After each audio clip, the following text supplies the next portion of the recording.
ईश्वर की और गुरुओं की परम असीम कृपा से हम सत्संग में जुड़ रहे हैं। आइए जुड़ने से पहले गुरुओं के चरणों में प्रार्थना करें। हम जीवन में सफल हैं, जीवन को सफल करें। इसी प्रार्थना के साथ भागवत में प्रवेश करें। फिर से एक बार सतनाम साखी, सतनाम साखी, सतनाम साखी। जय जय श्री राधे, जय जय श्री राधे, जय जय श्री राधे। 8वां सिकंद और उसके अंदर 6ठा अध्याय, अध्याय 6ठा, देवदानों द्वारा समुद्र मंथन। श्री सुखदेव जी ने कहा, परीक्षित, देवताओं के इस प्रकार स्तुति करने पर भगवान श्री हरि उनके सामने प्रकट हो गए। उनके शरीर की आभा सैकड़ों सूर्यों के समान तेजोमय थी। उनकी प्रभा से देवताओं की आंखें चौंधिया गई। वे उनके वास्तविक स्वरूप को देख नहीं पाए। केवल ब्रह्मा जी और भगवान शंकर ने ही उनके अद्भुत रूप को देखा। भगवान श्री हरि के रूप की झांकी इत्यादि अनुपम थी। मरकत मणि पन्ना के समान स्वच्छ श्यामल शरीर, कमल के भीतरी भाग के समान सुकुमार नेत्रों में लाल लाल डोरियां, चमकते हुए सुनहरे रंग का रेशमी पीतांबर, रोम रोम से फूटती प्रसन्नता, धनुष के समान टेढ़ी भौहें, अति सुंदर चेहरे की कांति, होठों पर मधुर मुस्कान, सिर पर महामणिमय किरीट और भुजाओं से रत्न जड़ित स्वर्ण बाजूबंद, कानों में झिलमिलाते हुए कुंडल, रक्तम कपोल, कमर में करधनी की लड़ियां, हाथों में कंगन, गले में वैजंती माला, चरणों में नुपुर, वक्ष स्थल पर लक्ष्मी और गले में कौस्तुभ मणि सुशोभित हो रही थी। भगवान के हाथ में सुदर्शन चक्र भयानक अस्त्र के रूप में चमक रहा था। सभी देवताओं ने उन्हें साष्टांग प्रणाम किया और उनकी स्तुति की।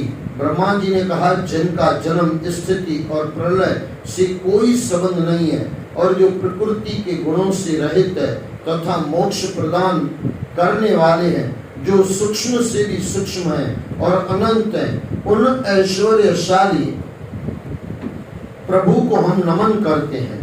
मुझे रचने वाले हे प्रभु, आप इस जगत के आदि, मध्य और अंत हैं। जिस प्रकार दावा अग्नि से झुलसता हुआ हाथी गंगा के जल में डुबकी लगाकर सुख और शांति का अनुभव करता है, वैसे ही आपके आविर्भाव से हम लोग परम सुख और शांत हो गए हैं। हम लोग परम सुखी और शांत हो गए हैं। हे स्वामी, हम लोग बहुत दिनों से आपके दर्शनों के लिए लालायित थे। हम लोग जिस उद्देश्य की पूर्ति के लिए यहाँ आए हैं, उससे आप अंतर्यामी पूरी तरह से परिचित हैं। आप कृपया करके हमारी इच्छा को पूरा कीजिए। परीक्षित, इस प्रकार ब्रह्मा जी द्वारा भगवान की स्तुति करने पर सभी देवगण हाथ जोड़कर खड़े हो गए। उनकी स्तुति सुनकर और उनके आने का प्रयोजन जानकर भगवान ने मेघ के समान गंभीर वाणी में कहा, हे ब्रह्मदेव, हे शंकर जी, हे देवगण, तुम लोग सावधान होकर मेरी बात सुनो। इससे तुम्हारा कल्याण निश्चित रूप से होगा।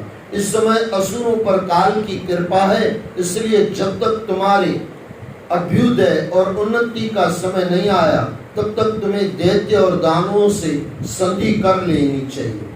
यदि कोई बड़ा और महान कार्य करना हो तो शत्रुओं से भी मेल मिलाप कर लेना चाहिए। बाद में काम बन जाने पर उनके साथ सांप और चूहे वाला बर्ताव करना चाहिए। एक बार की बात है, एक मदारी की पिटारी में जिसमें सांप था, एक चूहा कहीं से घुस आया। सांप को देखकर चूहा घबरा गया, परंतु सांप ने उसे प्रेम से समझाया कि वह पिटारी में छेद कर दे, फिर हम दोनों उस छेद से भाग निकलेंगे। पहले तो चूहे को सांप की बात पर विश्वास नहीं हुआ, परंतु फिर उसने पिटारी में छिद्र कर दिया। काम पूरा होते ही जब चूहा वहां से भागने लगा तो सांप उसे पकड़कर निकल गया और स्वयं पिटारी से निकल गया।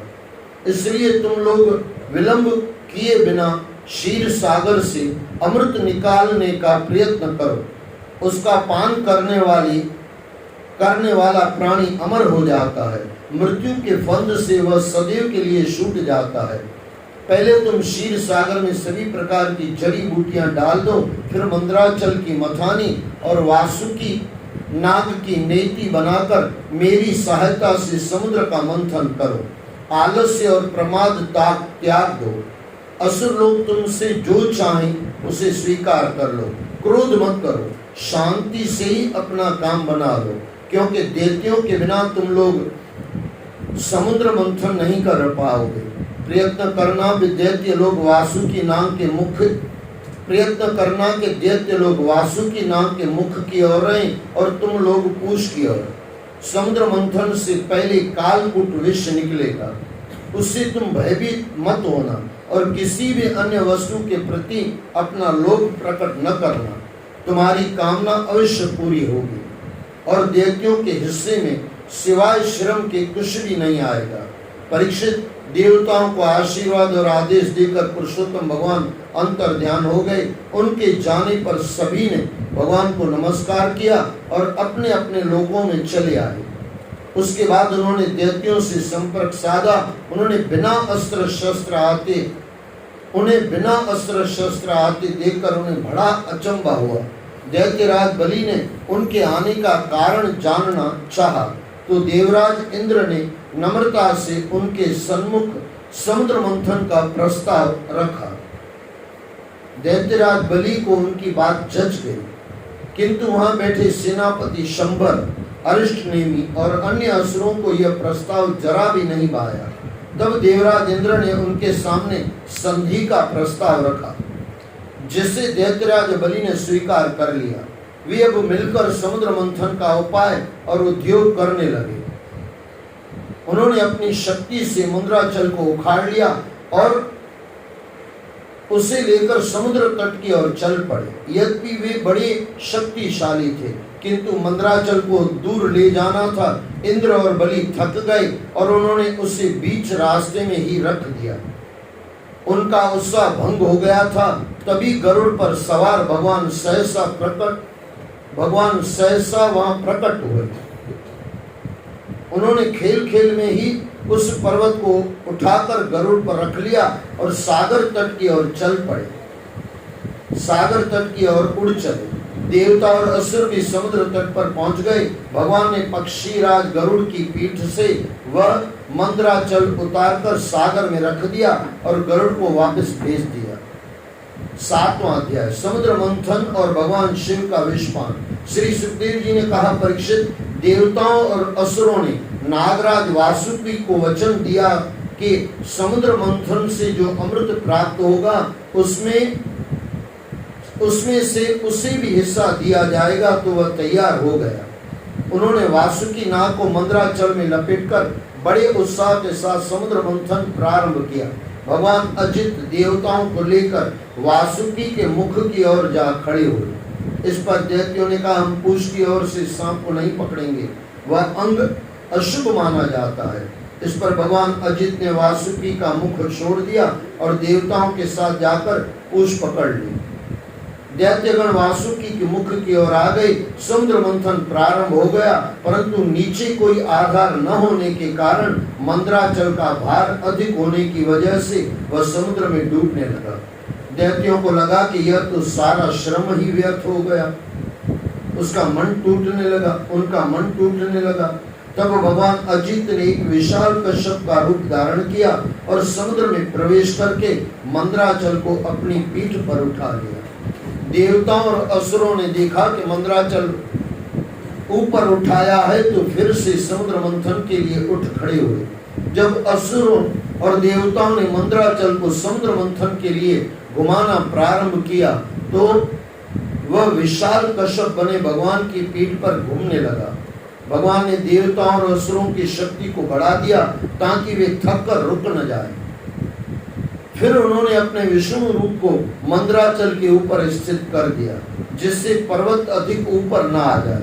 उस समय आकाश में ब्रह्मा, शंकर और इंद्र विभिन्न गंधर्वों के साथ भगवान की स्तुति और पुष्पों की वर्षा करने लगे। जिस समय बड़े वेग से समुद्र मंथन होने लगा तो समुद्र के जीव और उसका जल शुद्ध हो उठा। नागराज वासुकी के मुख से भयानक विष की ज्वालाएं निकलने लगी। उन्होंने धुएं से उनके धुएं से असुर काले पड़ गए और निस्तेज होने लगे। वासुकी के श्वासों से देवगण भी सुस्त पड़ने लगे। उनकी यह दशा देखकर उन्हें आराम पहुंचाने के लिए भगवान ने बादलों से वर्षा कर दी। देवगण और असुरगण दुगने उत्साह से समुद्र मंथन करने लगे। तभी सबसे पहले समुद्र के गर्भ से हलाहल कालकूट विष निकला। वह अत्यंत उग्र होकर सभी दिशाओं में फैलने लगा। इस असह्य विष से बचने का कोई उपाय किसी को नहीं सूझा। सभी भयभीत होकर अपनी रक्षा के लिए भगवान शंकर के पास पहुंचे। भगवान शंकर उस समय सती के साथ कैलाश पर्वत पर विराजमान थे। प्रजापति लोकपालों ने उनसे विनती की कि इस कालकूट विष के प्रभाव से वे ही उन्हें बचा सकते हैं। आप समस्त प्रपंचों से दूर हैं और लोक कल्याण के लिए ही आपको शिव कहा जाता है। शिव का अर्थ होता है कल्याण करने वाला शिव। आप इस कालकूट विष का पान करके संसार की रक्षा कर सकते हैं, क्योंकि प्रलय काल में आपकी नेत्र ज्योति से निकली चिंगारियां से जलकर यह जगत भस्म हो जाता। हे महेश्वर, हमारी रक्षा कीजिए। हे परीक्षित, लोकपालों द्वारा इस प्रकार भगवान शंकर से प्रार्थना की गई तो उनका हृदय द्रवित उठा। उन्होंने लोक कल्याण की इच्छा से अपने योग बल से उस कालकूट विष को खींच लिया और उसे पी गए। वह विष एक प्रकार से जल का पाप अथवा मल था। उसे पीने से भगवान शंकर का कंठ नीला पड़ गया। इसी से लोग उन्हें नीलकंठ नाम से पुकारने लगे। बोलो नीलकंठ महादेव की जय। राजन, परोपकारी सज्जन प्रजा का दुख टालने के लिए प्राय स्वयं ही दुखों को झेल लेते हैं। राजन, परोपकारी सज्जन प्रजा का दुख टालने के लिए प्राय स्वयं ही दुखों को झेल लेते हैं। भगवान शंकर ने भी यही किया। उनका ऐसा चमत्कारी और कल्याणकारी अद्भुत कर्म सुनकर संपूर्ण प्रजा दक्ष, सुता, सती, ब्रह्मादि और स्वयं भगवान विष्णु भी उनकी प्रशंसा करने लगे। जिस समय भगवान शंकर विषपान कर रहे थे उस समय उनके हाथ से थोड़ा सा विष छलक कर धरती पर टपक पड़ा। उसे विषुओं, सांपों और विषैले जीवों ने ग्रहण कर लिया। तभी से वे जहरीले हो गए। बोलो श्री कृष्ण भगवान की जय। आइए 2-3 मिनट इसका चिंतन करें। समुद्र मंथन, सच पूछो ना, आपके अंदर भी समुद्र है, उनका भी मंथन होना चाहिए। और जब अंदर मंथन करोगे ना तो पहले तो जहर ही आएगा, पहले तो बेचैनी ही आएगी, पहले तो अशांति ही आएगी। ये योग साधना है, ये भक्ति योग है। अंदर में जाना जो भी है परमात्मा तरफ अंदर जाने के लिए पहले तो अशांति ही मिलती है, क्योंकि हमने संसार से अशांति ही भरी है। यहाँ भी समुद्र से विष निकला और जब आंख बंद करके अंदर जाओगे तो पहले तो अशांति ही मिलेगी, क्योंकि संसार की पूरी अशांति हमने अंदर डाल दी है। जब वो संसार की अशांति दूर होती जाएगी और रत्न निकलते जाएंगे जैसे इसमें से निकलेंगे, कल हम देखेंगे, फिर वो 14 रत्न आगे आगे निकलते जाएंगे, लेकिन पहले जहर निकलेगा। परिवार में भी कहीं ना कहीं खटपट हो गई हो, आप उनके साथ बैठे हुए हो, तो पहले तो जब आप बातचीत करोगे तो पहले तो झगड़ा बढ़ेगा, फिर धीरे धीरे सब शांत होता जाएगा। कहने का मतलब ये है, हमारे जीवन में भी जो परमात्मा ने अंदर दिया हुआ है उसको थोड़ा चेक करते जाओ और थोड़ा साफ करते जाओ, इस विष को निकालते जाओ। अब आप बोलोगे विष कौन पिएगा? ये भी तो है ना भाई, अंदर विष ही निकलेगा, अशांति ही निकलेगी। शंकर भगवान बैठा हुआ है ना, वहां पे भी पिया हुआ था, यहाँ पे भी पिएगा। शिव यानी कल्याण, कल्याण करने वाला शिव। जब भगवान शंकर के चरणों में प्रार्थना करके बैठते हैं ना, मैं तो आपको छोटी सी प्रार्थना करूं, जब भी आप परमात्मा का नाम सुमरन करने बैठो, परमात्मा तरफ का जो भी कार्य हो, भक्ति भाव हो, साधना हो, जो भी आप कर रहे हो, पहले शंकर भगवान को नमस्कार करके बैठो। उनको नमस्कार कर दिया और उनको कहो बाबा कभी नीचे ऊपर हो जाऊं तो संभाल लेना। वहां भी आपने समुद्र में जहर पिया था, इस समुद्र का भी जहर आप ही ले लेना बाबा। और बाबा ये प्रार्थना सुनता है, जरूर सुनता है, जरूर उसी की सुनता है जिसको प्रेम होता है। जो भी परमात्मा का कार्य करें हम प्रेम से करें तो आपको चौथ की लाख लाख करोड़ करोड़ बधाई, लाख लाख करोड़ करोड़। और ये गुरुओं का दिन है भाई, मैंने काफी बार आपको कहा कि गुरुओं के दिन कुछ स्पेशल होते हैं। उसमें भी हमारे साईं का शनिवार, ऐसे देखना हो तो शनि के नाम से लोग डरते हैं, लेकिन जिस दिन साईं शनि के नाम के उसी दिन आए तो शनि, और उसके भी अंदर ये चौथ शनि, ये तो एक शनिवार का दिन, ये गुरुओं का बहुत प्यारा दिन है। और गुरुओं के चरणों में बहुत ईमानदारी से बैठ जाया करो, पूरी ईमानदारी से। और एक बात है, जब प्रेम से बैठेंगे ना तो गलती भी कोई होगी ना तो गुरु खुद ही निकाल देगा। जिसका मालिक होता है ना उसको कोई चिंता नहीं होती। मेरे माता पिता जी जब जिंदा थे ना, हम लोग चिंता नहीं करते थे, किसी से भी झगड़ा करके आए, मम्मी पापा बैठते हैं खुद ही संभालते रहेंगे। अब जब हम मम्मी पापा चले गए तो हमारी जवाबदारी बढ़ गई। घर में कोई बड़ा होता है ना, ये ध्यान से सुनना, आपके और मेरे काम का है। घर में कोई सांस होती है ना, बहू को चिंता नहीं होती है, सांस बैठी है तो सुनेगी तो सांस सुनेगी। अच्छा शाबाशी मिलेगी तो बहू को मिलेगी, क्योंकि काम बहू ने किया, और बिगाड़ा तो बोले सांस ने बिगाड़ा। ये हकीकत है। यहाँ पे भी देखो जहर मिला तो शंकर भगवान ने पी लिया ना, परेशानी आई तो शंकर भगवान ने संभाल लिया। अब जब ये सब आएगा ना तब शंकर भगवान को याद भी नहीं करेंगे, एक बार भी शंकर भगवान बीच में याद नहीं आएगा। कुछ प्रसाद नहीं जो सुनी करते कुछ नहीं, लक्ष्मी आ गई तो विष्णु भगवान ले जाएगा, सब रावत हाथी इंद्र भगवान ले जाएगा, इंद्र महाराज ले जाएगा, और कुछ नहीं बचा शंकर भगवान को। लेकिन फिर भी भोले भंडारी सबका भला करने बैठे हैं। जब गुरुओं की और परमात्मा के चरणों में बैठते हो, और खास करके शंकर भगवान के चरणों में जब आप बैठते हो ना और उनको बोलते हो बाबा दीना बंधु दीना नाथ मेरी डोली तेरे हाथ, फिर बिंदास होके भक्ति करो, फिर बिंदास होके जीवन में चलो, लेकिन पाप से बचते हो। सतनाम साखी सतनाम साखी सतनाम साखी। फिर से आप सभी को चौथ की लाख लाख करोड़ करोड़ बधाइयाँ बधाइयाँ बधाइयाँ।